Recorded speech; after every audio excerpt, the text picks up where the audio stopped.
और ये 4 नियम का पालन आप सब करिए।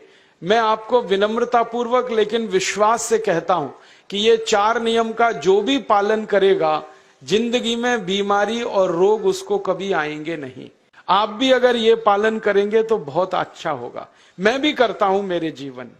मैं पिछले 15 वर्षों से योग प्राणायाम करता हूं, उसके साथ कुछ नियम मैंने बनाए हैं, वो नियम का पालन करता हूं और वही नियम आपको बताना चाहता हूं। स्वामी जी पालन करते हैं, मैं करता हूं, हमारे लाखों योग शिक्षक करते हैं। और इन नियमों का पालन करने से हमको इतना लाभ हुआ है कि कभी बीमारी आती नहीं। 15 साल से मैंने हर बार मेरा बीपी चेक किया, नॉर्मल है, शुगर नॉर्मल है, ट्राइग्लिसराइड्स नॉर्मल है, कोलेस्ट्रॉल नॉर्मल है। पिछले 15 साल में कभी सर्दी जुकाम भी नहीं हुआ, गला भी नहीं बैठा, कभी हॉस्पिटल नहीं देखा, कभी डॉक्टर के पास नहीं गए, क्योंकि जरूरत नहीं पड़ी। और वो जरूरत नहीं पड़ी क्योंकि हम निरोगी हैं, स्वस्थ हैं। ये निरोगी और स्वस्थ होने के लिए आयुर्वेद की एक छोटी सी जानकारी आपसे मैं शेयर करना चाहता हूं।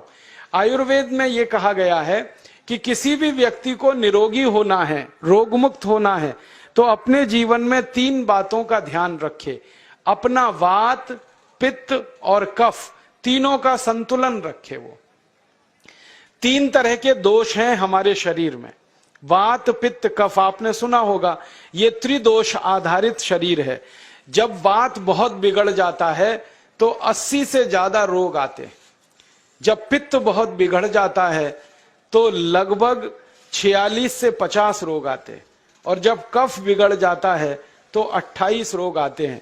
और वात, पित्त, कफ तीनों बिगड़ जाएं तो 148 रोग आते हैं। सर्दी, खांसी, जुकाम से लेकर और कैंसर तक जो आखिरी रोग माना जाता है, ये सब वात, पित्त, कफ के बिगड़ने का खेल है।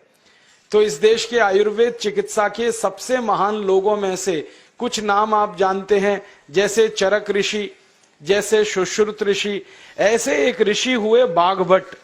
बाघभट्ट ऋषि ने एक पुस्तक लिखी है, उसका नाम है अष्टांग हृदयम, और एक पुस्तक लिखी है, उसका नाम है अष्टांग संग्रहम।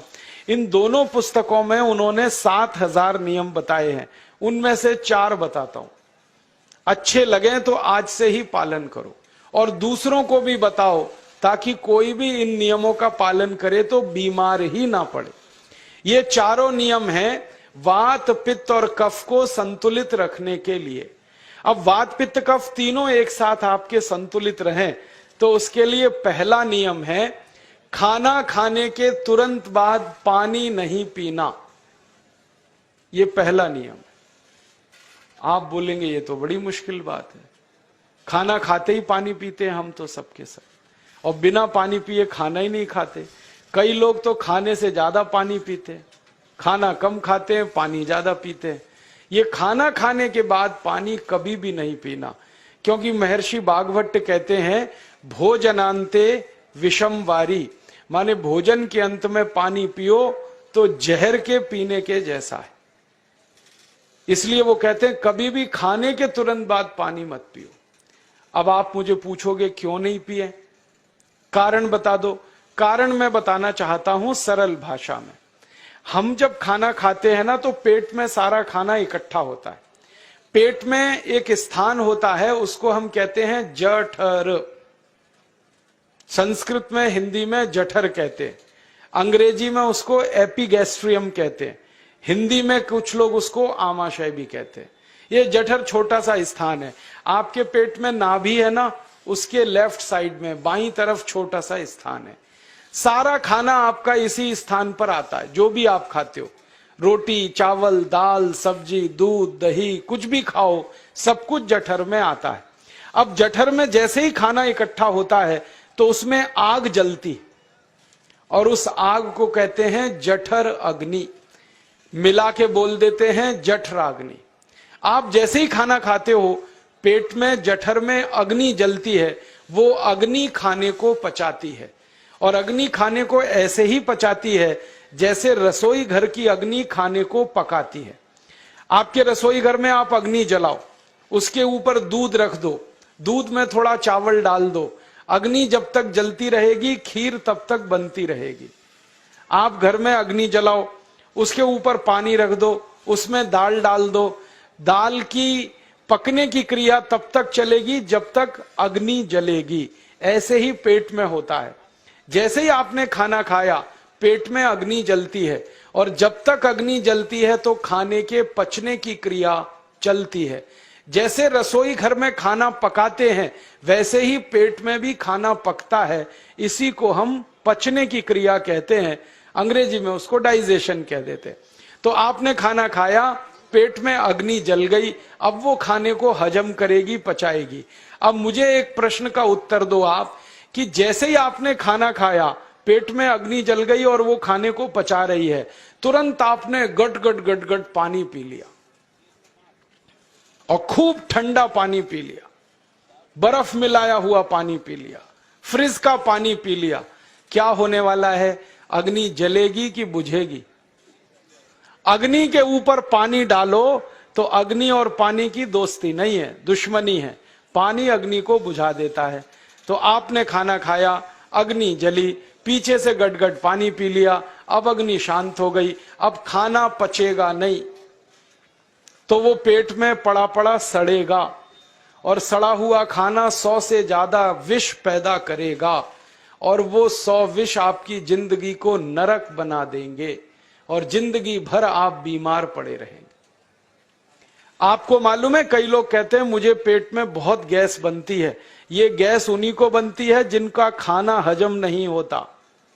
कोई लोग कहते हैं कि मुझे पेट में जलन होती है, ये जलन उन्हीं को होती है जिनका खाना पचता नहीं। कोई कहते हैं कि मेरे पेट में एकदम गुम हो जाता है, फूल जाता है, ये सब वो लक्षण हैं जब खाना पचता नहीं। तो खाना पचेगा नहीं तो सड़ेगा, सड़ेगा तो विष पैदा करेगा, और वो विष आपको बीमार करेंगे। इसलिए महर्षि भागवत ने कहा, खाना खाते ही पानी मत पियो। समझ में आया? फिर आप बोलोगे कितनी देर तक नहीं पिए? कम से कम 1 घंटे तक। 1 घंटे बाद पानी पियो। आप बोलोगे जी 1 घंटा क्यों? ये जो अग्नि जलने की क्रिया है ये लगभग 1 घंटे तक ही चलती है पेट में, उसके बाद अग्नि अपने आप शांत हो जाती है, उसके बाद पानी पी लो। तो खाना अगर 10 बजे खाया तो 11 बजे पानी पियो, 11 बजे खाया तो 12 बजे पियो, 12 बजे खाया तो 1 बजे पियो, 1 घंटे बाद पानी पियो। अब आपके मन में यह सवाल आ सकता है कि खाना खाने के पहले पी लें क्या? हाँ पी लो, 40 मिनट पहले पेट भर के पानी पी लो। 10 बजे खाना खाना है, 9:20 पे खूब पानी पी लो, जितना पी सकते हो। 11 बजे खाना खाना है, 10:20 पे पी लो, खूब पानी पी लो, 40 मिनट पहले। आप और एक सवाल पूछ सकते हो कि अच्छा ठीक है, खाने के बाद पानी तो नहीं पिएंगे, कुछ और पी सकते हैं क्या पानी को छोड़कर? तो उसके लिए भागवत जी कहते हैं कि खाने के तुरंत बाद अगर पीना है तो दही की लस्सी पियो, मट्ठा। खाने के बाद अगर तुरंत पीना है तो फलों का रस पियो, गन्ने का रस पी लो, संतरे का रस पी लो, मौसमी का रस पी लो, अनार का रस पी लो। अब आप कहोगे ये सब महंगी महंगी चीजें बता रहे हैं, गन्ने का रस, संतरे का रस, अनार का रस, पैसे तो है नहीं। तो सबसे सस्ता रस है नींबू का ही रस पी लो, शिकंजी बना के पी लो, वो तो सबसे सस्ता है। तो खाना खाने के बाद या तो दही की लस्सी पियो या रस पियो। और एक तीसरी चीज है, दूध पी सकते। तो खाने के तुरंत बाद पीना है तो दही की लस्सी या मट्ठा, खाने के तुरंत बाद पीना है तो कोई फल का रस, खाने के तुरंत बाद पीना है तो दूध। पानी 1 घंटे बाद पियो। और अगर एक बात ध्यान रखो तो अच्छा है कि सवेरे खाना खाते हैं जिसको हम ब्रेकफास्ट कहते हैं, नाश्ता, तो फलों का रस पीना अच्छा, दोपहर को खाना खाएं तो लस्सी और मट्ठा पीना अच्छा, और रात का खाना खाएं तो दूध पीना अच्छा। जो लोग इस नियम का पालन कर सकते हैं जिंदगी में कभी भी 80 रोग उनको नहीं हो सकते। वात पित्त कफ तीनों ही इस एक छोटे से नियम से संतुलित रहते हैं। तो ये पहला नियम मैंने आपसे कहा। दूसरा नियम एक और है, और वो नियम ये है कि पानी कभी भी पियो, घूट घूट भर के पियो। जैसे गरम चाय पीते हैं, गरम कॉफी पीते हैं, गरम दूध पीते हैं, एक एक घूंट भर के, एक एक सिप करके, ऐसे ही पानी पीने की आदत डालो। ये मुंह में एक बार गिलास लगा लिया, गटागट उसको खाली कर दिया, ये तरीका गड़बड़ है। एक घूंट पानी, 2 घूंट पानी एक बार में उतना ही पियो। आप बोलोगे ये क्या चक्कर है? बात ऐसी है कि एक एक घूंट पानी जब हम पीते हैं तो मुंह की लार पानी के साथ मिलकर पेट में अंदर जाती है, और ये जो मुंह की लार होती है ये क्षारीय होती है और पेट में हमेशा अम्ल बनता रहता है। तो एक घूंट पानी पिया, मुंह की लार इसके साथ अंदर गई, 2 घूंट पिया और ज्यादा गई, बार बार लार अंदर जाएगी तो क्षार पदार्थ पेट के अम्ल के साथ मिलेगा।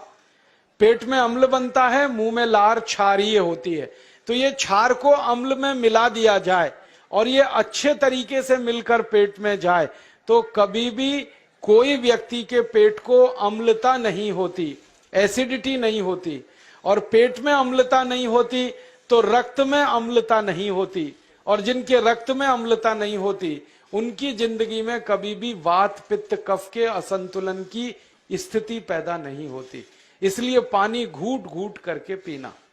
मैं आपको एक छोटा सा मेरा ऑब्जर्वेशन बताता हूं, परीक्षण।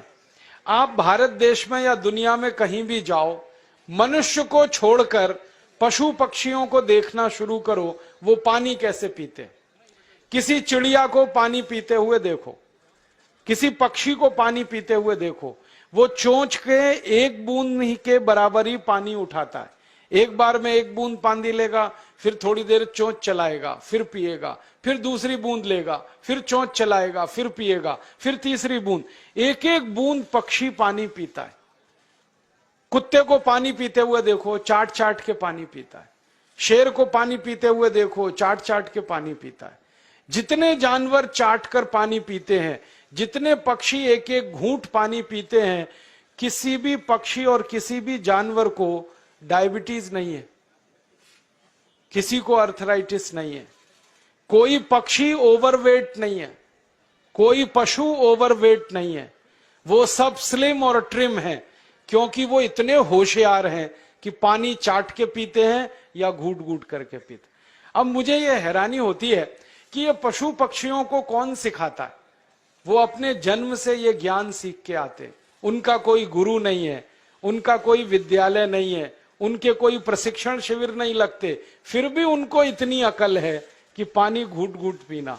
और हम ये मनुष्य जिनके इतने गुरु, इतने विद्यालय, इतने कॉलेज, सीखने वाले, सिखाने वाले, और हम मूर्खों के मूर्ख गटागट गटागट पानी पीते रहते हैं। तो पानी पीने का तरीका बदल दो, घूट घूट भर के पानी पियो। ये दूसरा नियम है। तीसरा नियम है कि जिंदगी में कितनी भी प्यास लगे, ठंडा पानी कभी मत पियो। बर्फ डाला हुआ पानी, फ्रिज में रखा हुआ पानी, वाटर कूलर का पानी जिसका तापमान बहुत कम है, ये कभी मत पीना। क्यों? क्योंकि शरीर आपका गर्म है और पानी ठंडा है। अब होता क्या है वो मैं समझाता हूं सरल भाषा में। पेट तो गर्म है, अब इसमें ठंडा पानी डाल दिया आपने तो अंदर झगड़ा होता है। और झगड़ा क्या होता है? या तो पानी पेट को ठंडा करेगा या पेट पानी को गर्म करेगा। अगर पानी ने पेट को ठंडा कर दिया तो पेट के ठंडा होते ही हृदय ठंडा होता है, हृदय के ठंडा होते ही मस्तिष्क ठंडा होता है, मस्तिष्क के ठंडा होते ही आदमी ठंडा होता है, और आदमी ठंडा होते ही राम नाम सत्य होती है। आपको मालूम है जब शरीर ठंडा पड़ जाता है तो घर में भी नहीं रखते, निकाल के बाहर सड़क पे रख देते। जो घर आपने बनाया अपनी मेहनत से, शरीर के ठंडा पड़ते ही निकाल बाहर करते हैं उस घर में से, और फिर चिल्लाने लगते हैं लेके जाओ, जल्दी लेके जाओ, इसको जला के आओ। माने ठंडे शरीर की इज्जत नहीं है। तो ठंडा पानी क्यों पी रहे हो भाई? बंद कर दो। कोई जानवर ठंडा पानी नहीं पीता, कोई पक्षी नहीं पीता। तो आप ये ठंडा पानी पीना बंद करो, सादा पानी पीना शुरू करो। और गर्मी के दिनों में बहुत अगर आपको तकलीफ है तो मिट्टी के घड़े का पानी पी लेना, फ्रिज का और बर्फ का नहीं पीना। ये तीसरा नियम है। और चौथा और आखिरी नियम है कि आप सवेरे ही सवेरे जब सोकर उठते हो तो सबसे पहले पानी पियो। जैसे ही आपकी आंख खुल गई तो पहले 2-3 गिलास पानी पी लो, उसके बाद आप टॉयलेट में जाओ। उठते ही पानी पियोगे तो 2 फायदे हैं। पहला फायदा यह है कि पानी पेट में जाकर बड़ी आंत को साफ करता है, और जैसे ही बड़ी आंत की सफाई होगी पेट पे दबाव पड़ेगा और आप संडास घर में जाएंगे, 2-3 मिनट में पेट आपका साफ हो जाएगा। जिनका पेट सुबह एक बार में साफ हो जाता है उनकी जिंदगी में कभी रोग नहीं आता। इसलिए सुबह सुबह उठते ही पेट साफ होना जरूरी है। और उठते ही पानी पियोगे तो मुंह की जो लार है वो पानी के साथ मिलकर अंदर जाएगी। सुबह पेट में एसिड की मात्रा ज्यादा होती है, इसलिए लार का पेट में जाना बहुत जरूरी है। इसलिए सुबह उठते ही पानी पीना बहुत जरूरी है। ये 4 नियम हैं आयुर्वेद के। पहला नियम, खाना खाने के 1 घंटे बाद पानी पीना। दूसरा नियम, पानी को हमेशा घूट घूट भर के पीना। तीसरा नियम, कभी भी जिंदगी में ठंडा पानी नहीं पीना। और चौथा और आखिरी नियम, सवेरे उठते ही सबसे पहले पानी पीना। 4 नियमों का पालन जो भी अपने जीवन में कर सकता है वो वात पित्त कफ तीनों को संतुलित रख सकता है। और जिसका वात पित्त कफ संतुलित है उसके जीवन में बीमारी नहीं आती है। और जो बीमार नहीं पड़ते हैं वो स्वस्थ और तंदुरुस्त और सुखी रहते हैं। उनकी जिंदगी का खर्चा कम होता है और देश का भी बहुत सारा पैसा बचता है। आपको शायद मालूम है या नहीं, 1 साल में हम जब बीमार पड़ जाते हैं भारतवासी, तो साल का करीब 6 लाख करोड़ रुपया हमारा खर्च हो जाता है।